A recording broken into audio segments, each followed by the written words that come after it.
can say two things. The first one was my mother worked with the Department of Home Affairs in communications, and when she wanted to go do a site inspection of a dam building, she had to request for there to be female-friendly toilets. And I have been a few cases in places where there were no designated toilets for women because there was an assumption when the facilities were developed that there would not be any women. Now, if you talk about an inclusive culture, let's start by having toilets.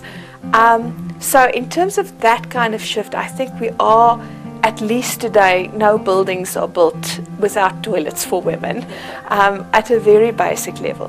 What happened to me, because I went and lived in the US for 8 years, the US is incredibly bland in a certain sense, incredibly politically correct, but they have zero tolerance for any form of overt or even covert sexism. And it was so empowering coming from a South African context where there's still tremendous sexism.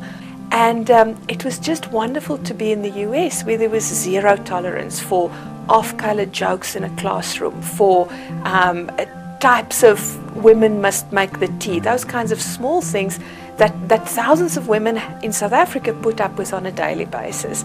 And when I came back, it is something about your own sense of what you're entitled to demand. I just don't accept those kinds of small slights anymore because I lived in a space in which I didn't need to put up with them. Yeah. And I think for me that was incredibly powerful.